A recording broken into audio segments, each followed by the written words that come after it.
श्री कृष्णा दोस्तों आधुनिक होने के चक्कर में इस सत्य को मत भूलना कि हम अपने मानव जीवन में जैसे कर्म करते हैं उनका वैसा ही फल हमको इस जीवन में भोगना पड़ता है। प्रत्येक कर्म का कुछ न कुछ फल होता है। दोस्तों आज हम आपको सुनाएंगे एक बूढ़ी औरत और उनकी 3 बहुओं की कहानी जो अपने कर्मों की वजह से कुतिया बन गई।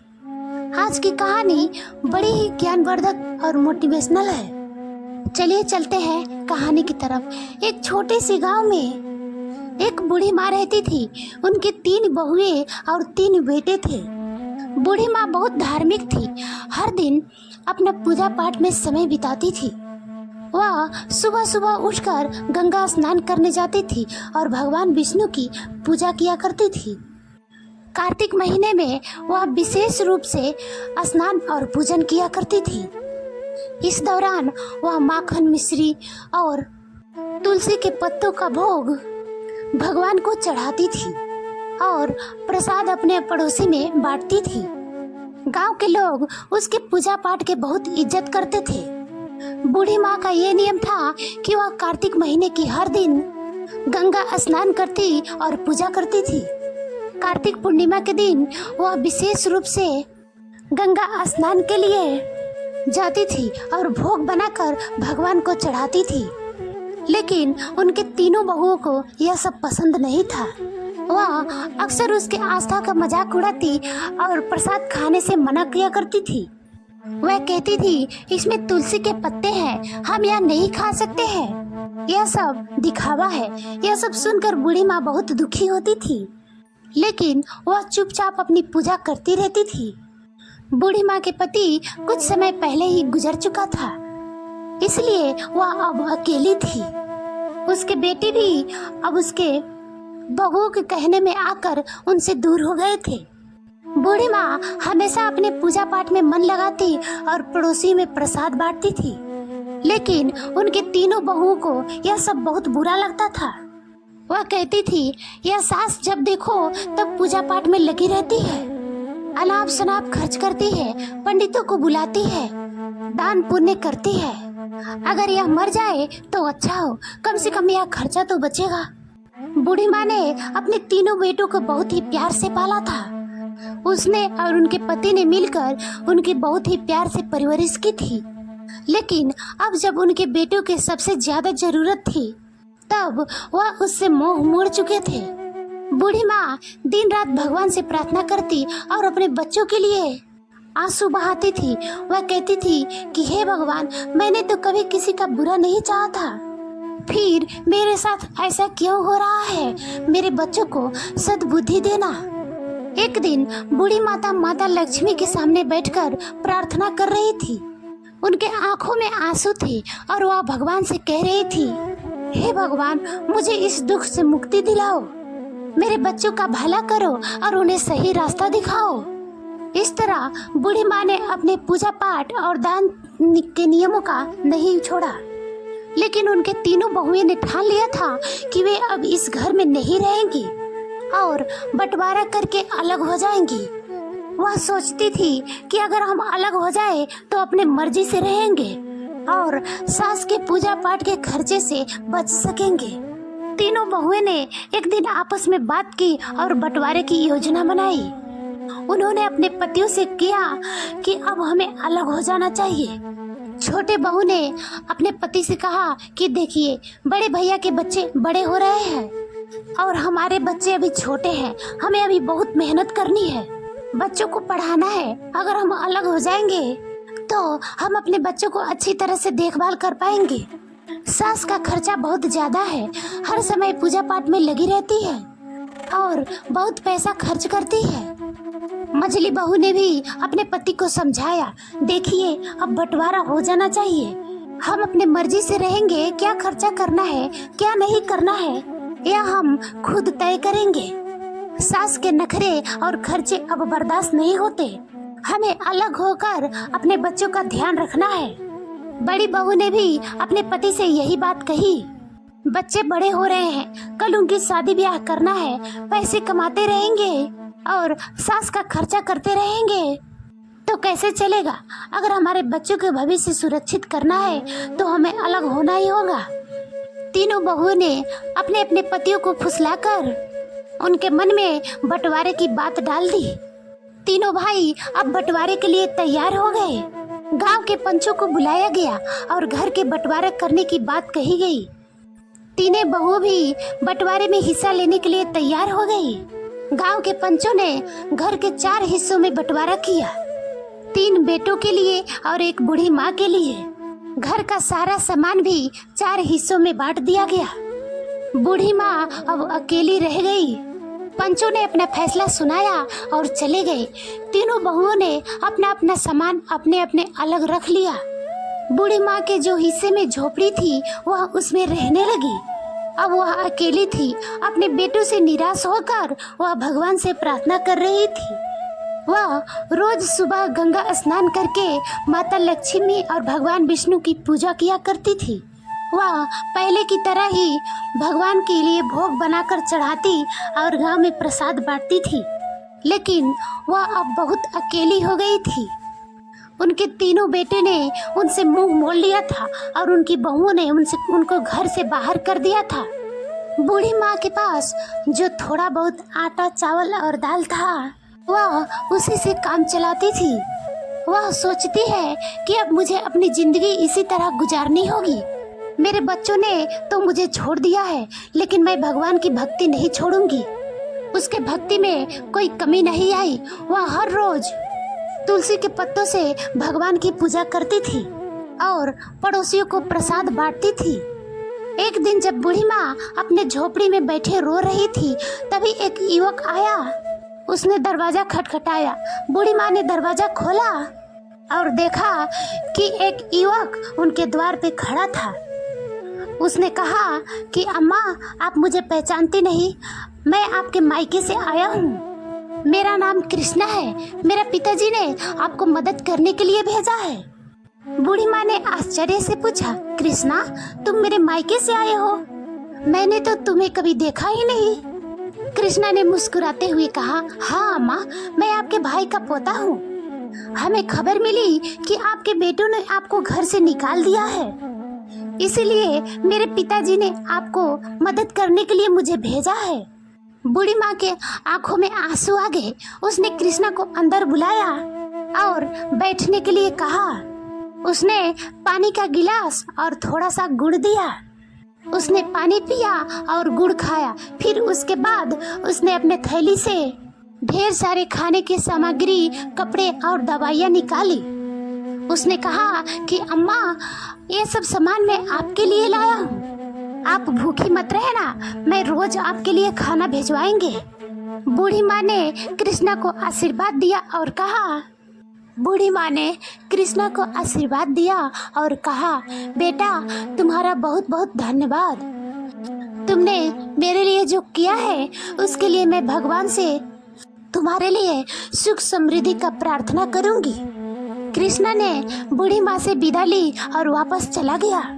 बूढ़ी माँ ने अपने भगवान का धन्यवाद किया और सोचा, भगवान ने मेरी प्रार्थना सुन ली, अब मैं भूखी नहीं रहूंगी। अब बूढ़ी माँ को रोज खाना मिल जाता था। वह पहले की तरह ही भगवान को रोज भोग लगाती थी और पड़ोसियों को प्रसाद बांटती थी। लेकिन उनकी तीनों बहुओं को यह सब देखकर बहुत जलन होती थी। वह सोचती थी कि यह बुढ़िया आखिर कहाँ से इतना खाना लाती थी। इसके पास कोई कमाने वाला भी नहीं है, फिर भी यह इतना तंदुरुस्त कैसे हो रही है। तीनों बहुएं बूढ़ी माँ की सेहत देखकर बहुत जलती थी। वह सोचती थी कि बुढ़िया को हमने इसलिए अलग किया था, वह जल्द ही भूखी प्यासी मर जाए, लेकिन यह तो और तंदुरुस्त होती जा रही है। एक दिन बहुओं ने फैसला किया कि वह बूढ़ी माँ की झोपड़ी में जाकर पता लगाएंगी कि वहाँ क्या हो रहा है। अगले दिन जब बूढ़ी माँ गंगा स्नान के लिए गई हुई थी, तभी तीनों बहुएं उनकी झोपड़ी में घुस गई। उसने देखा कि दाल, चावल, आटा, मसाले, सूखे मेवे और कई तरह का अच्छा खाना रखा हुआ है। बहुएं हैरान रह गई। वह आपस में बातें करने लगी कि यह बुढ़िया इतनी चालाक निकली। हमें लगता था कि यह भूखी प्यासी मर रही है, लेकिन यहाँ तो हर चीज का भंडार है। बड़ी बहू ने कहा कि इसने जरूर हमारे घर से चोरी करके यह सब जमा किया है। हम सब काम में लगी रहती थी और ये चोरी चोरी अपना घर भरती रही। अब इसे सबक सिखाना ही होगा। मझली बहू ने कहा, हाँ, हमें इसे मजा चखाना चाहिए। देखते हैं कि यहाँ इसने क्या क्या जमा किया है। छोटी बहू ने भी सहमति जताई। सही कहा, हमें इसके खिलाफ कुछ करना होगा। तीनों बहुएं झोली भर भर कर सामान अपने घर ले जाने लगी।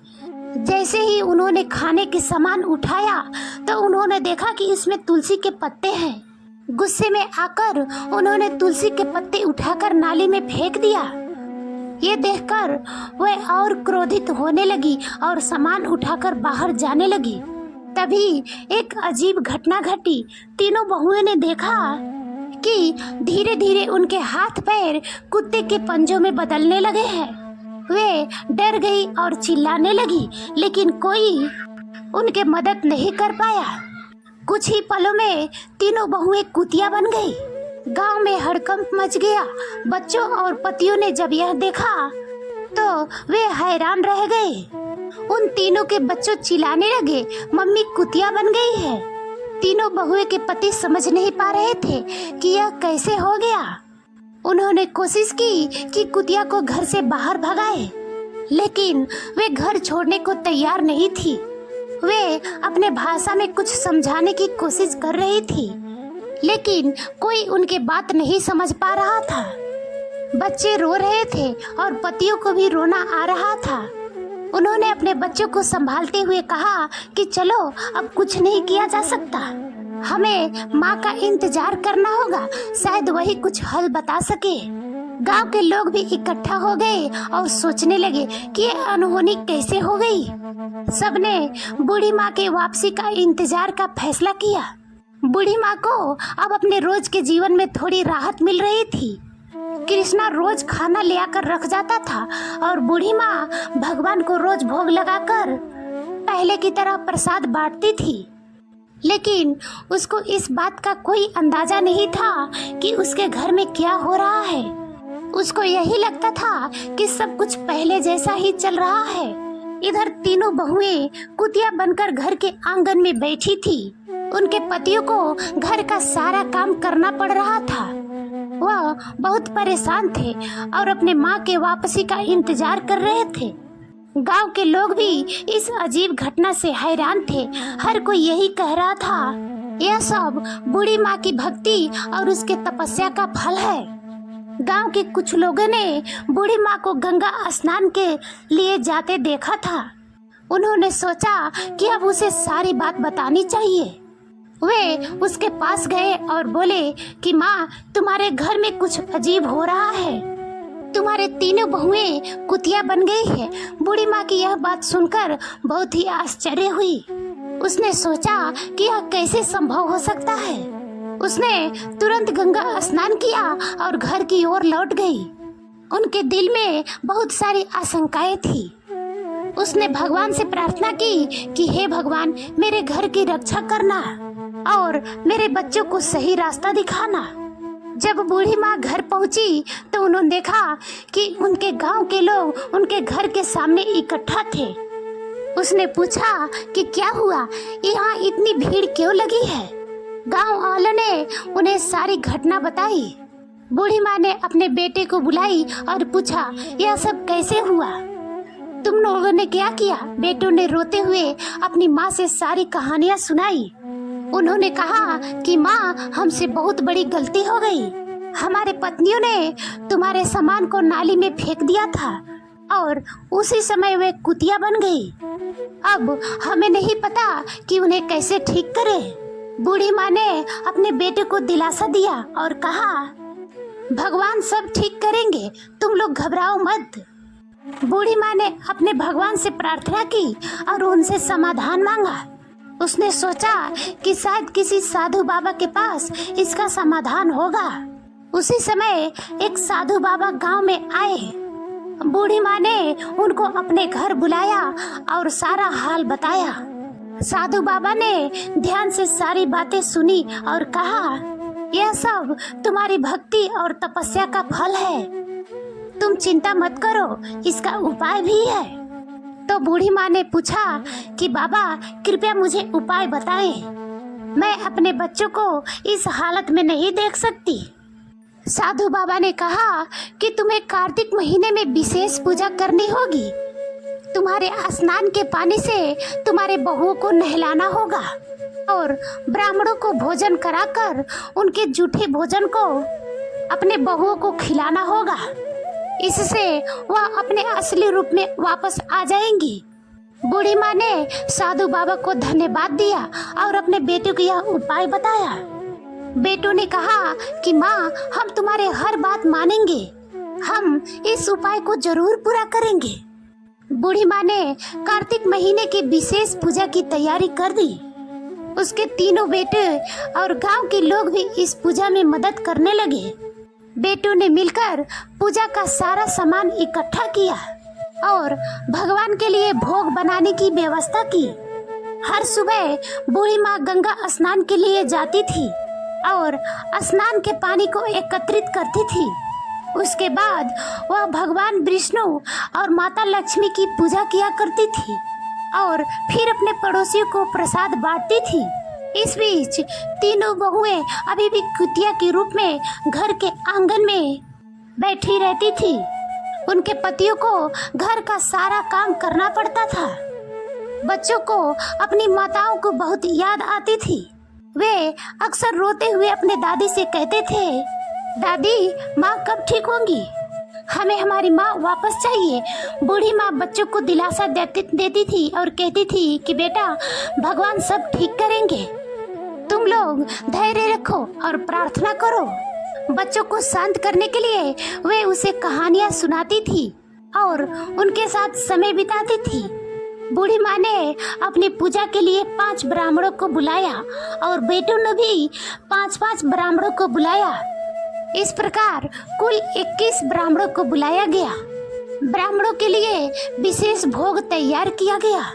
कार्तिक पूर्णिमा का दिन आया और बूढ़ी माँ ने अपने बेटे की मदद से ब्राह्मण भोज की तैयारी की। सुबह सुबह सभी ब्राह्मणों को आमंत्रित किया गया और उन्हें विशेष पकवान बनाकर खिलाया गया। ब्राह्मण भोज के बाद बूढ़ी माँ ने सबके पैर छुए और भगवान से प्रार्थना की कि हे भगवान, मेरे बहुओं को उनके पूर्व रूप में वापस कर दीजिए। मेरे कार्तिक स्नान और पूजा का फल उन्हें मिले। ब्राह्मणों ने तृप्त होकर भोजन किया और बूढ़ी माँ को आशीर्वाद दिया और कहा कि माई, तुम्हारे पूजा और तुम्हारे सारे कार्य सफल हो, भगवान तुम्हारे प्रार्थना अवश्य सुनेंगे। बूढ़ी माँ ने तीनों कुतिया को बुलाया। तीनों बहुएं भगवान के भोज को, जूठे को बहुत ही प्यार से खाने लगी। बूढ़ी माँ ने उनके ऊपर गंगा जल छिड़का और उन्हें स्नान के पानी से नहलाया। जैसे ही गंगा जल और स्नान के पानी बहुओं के ऊपर छिड़का गया तो चमत्कार होने लगा। धीरे धीरे तीनों बहुएं अपने वापस रूप में आने लगी। उनके चेहरे पर पश्चाताप के आंसू थे और वे अपने सास के पैरों में गिरकर रोने लगी। तीनों बहुएं कहने लगी कि माँ, हमें माफ कर दो, हमने तुम्हारे साथ बहुत बुरा किया, हमें हमारे कर्मों की सजा मिल गई। अब हम तुम्हें कभी कोई कष्ट नहीं देंगे और हमेशा तुम्हारी सेवा करेंगे। बूढ़ी माँ ने गले लगाया और कहा कि बेटा, भगवान ने तुम्हें माफ कर दिया है। अब तुम लोग सच्चे दिल से भगवान की भक्ति करो और अपने कर्मों को सुधारो। तीनों बहुओं ने अपनी सास की बात मानी। अब तीनों बहुएं भी हर साल कार्तिक स्नान और भगवान की सेवा पूजन करती थी और कभी भी बूढ़ी माँ की अपमान नहीं करती थी। इस तरह पूरे परिवार मिलकर भगवान की पूजा किया करता था और पूरे गांव में प्रसाद भी बांटते थे।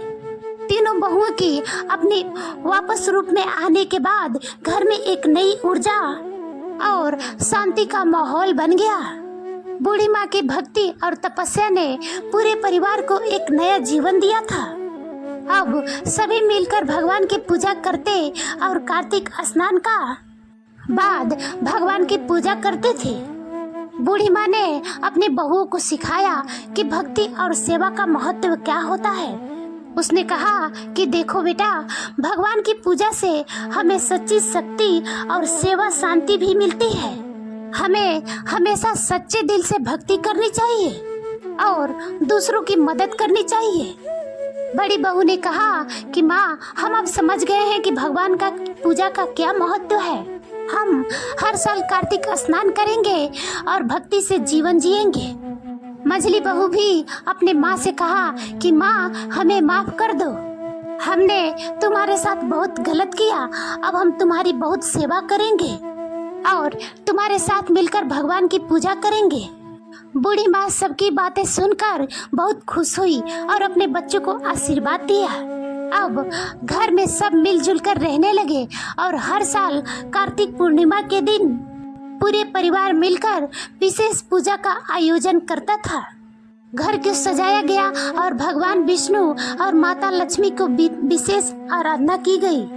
तीनों बहुएं सुबह सुबह उठकर गंगा स्नान के लिए गई और स्नान के बाद भगवान का भोग तैयार किया। बूढ़ी माँ ने सभी को सिखाया कि कैसे तुलसी के पत्तों का उपयोग करना है। उसने कहा कि तुलसी के पत्तों में दिव्य शक्ति होती है और भगवान को यह बहुत प्रिय है। हमें सच्चे मन से पूजा करनी चाहिए और भगवान को भोग लगानी चाहिए। तीनों बहुएं ने पूरी श्रद्धा के साथ पूजा की और भगवान का भोग लगाया। उसके बाद सभी ने मिलकर प्रसाद बांटा और गांव के लोगों को बुलाया गया। गांव के लोग भी बूढ़ी माँ की भक्ति और तपस्या का प्रशंसा करने लगे। भगवान की कृपा से अब परिवार में सुख और समृद्धि आने लगी। भगवान की कृपा से घर में सुख और समृद्धि आने लगी। अब तीनों भाइयों की व्यापार अच्छी से चलने लगी और घर में खुशियों का माहौल बन गया। अब तीनों बहुएं भी अपनी सास की सेवा में लगी रहती थी और हर काम में उनकी मदद करती थी। तीनों बेटों ने अपने माँ से वादा किया कि अब कभी भी उनको अकेला नहीं छोड़ेंगे और हमेशा उनकी सेवा करेंगे। वह सब त्योहारों पर भगवान को विशेष अवसरों पर पूजा किया करते थे और प्रसाद बांटते थे। बूढ़ी माँ का जीवन अब पूरी तरह से बदल चुका था। उसकी भक्ति और तपस्या ने अब पूरे परिवार को एक नई दिशा दी थी। अब सब मिलकर भगवान की आराधना करते और जीवन में सुख शांति पाते। इस कहानी से हमें यह सीख मिलता है कि भक्ति, सेवा और सच्ची मन से प्रार्थना हमेशा फलदायी होता है। भगवान अपने भक्तों को सच्चे भक्ति को कभी निराश नहीं करते, उन्हें सुख, शांति और समृद्धि का आशीर्वाद देते हैं। दोस्तों, आज हम जो भी फल भोग रहे हैं वो हमारे पिछले जन्म के कर्मों के कारण है। वो हमारा प्रारब्ध कहलाता है। कर्मों का फल हमें अवश्य मिलता है। आप जैसे ही कर्म किए होंगे आपको वैसा ही फल मिलेगा, लेकिन हम इस बात को समय से समझ ही नहीं पाते। जब तक हमें इस बात का ज्ञान होता है कि हमने जो भी कर्म किए हैं उनका परिणाम क्या होगा, तब तक समय बहुत अधिक बीत चुका होता है। कर्म के 3 प्रकार होते हैं, जिनमें से पहला कर्म होता है संचित कर्म। संचित कर्म वह कर्म है जिनका फल इस जीवन में नहीं मिलता, वे जन्म जन्मांतर तक संचित होते जाते हैं। अर्थात इस जीवन के ही नहीं अपितु पूर्व जन्म के सभी कर्म जो आपने उन जन्मों में किए हैं, आपने इन कर्मों को एकत्र करके उन खातों में डाल दिया है। उदाहरण के रूप में कोई आपका अपमान करे और आप क्रोधित हो जाए तो आपके संचित कर्म बढ़ जाते हैं, परंतु कोई आपका अपमान करे और आप क्रोध ना करे तो आपके संचित कर्म कम होते हैं। प्रत्येक जन्म में किए गए संस्कार और उसके फल कर्म जीवन की व्यक्तिगत पूंजी है, जो अच्छी और बुरी दोनों प्रकार से हो सकते हैं। यही संचित कर्म कहा जाता है और मनुष्य इसे हर जन्म में नए रूप में अर्जित करता है। श्रीमद् भगवत गीता के अनुसार दूसरा क्रम है प्रारब्ध कर्म। प्रारब्ध का मतलब है प्राप्त हुआ। हिंदी ज्योतिष शास्त्र में प्रारब्ध कर्म उस कर्म का नाम है जिसे जीव आत्मा पहले से ही इस जन्म में अनुभव करती है। प्रारब्ध कर्म जीव आत्मा के पूर्व जन्मों में अर्जित की गए कर्मों का परिणाम होता है जो जीव आत्मा के इस जन्म में अनुभव करने के लिए निश्चित किया गया है। यह प्रारब्ध कर्म जीव आत्मा के जन्म, मृत्यु, अनुभव और जीवन के स्थितियों को निर्धारित करता है। प्रारब्ध कर्म जीव आत्मा के पूर्व जन्मों का एक छोटा सा भाग होता है जो इस जन्म में उसे अनुभव करने के लिए संकल्पित होता है। जब प्रारब्ध कर्म समाप्त हो जाते हैं तब जीवात्मा के नए कर्म प्रारंभ होते हैं। और तीसरा कर्म है क्रियमाण कर्म। यह कर्म शारीरिक है जिसका फल शरीर के साथ साथ ही मिलता रहता है। नशा किया, उन्माद आया, विष खाया, मृत्यु हुई। शरीर जड़ तत्वों का बना हुआ है, उसमें तुरंत ही बदला मिलता है। नियम के विरुद्ध हार करने पर विलंब आक्रमण हो जाता है और उसकी शुद्धि भी शीघ्र हो जाती है। जय श्री कृष्णा दोस्तों, अगर यह कहानी अच्छी लगी तो लाइक कमेंट जरूर करना।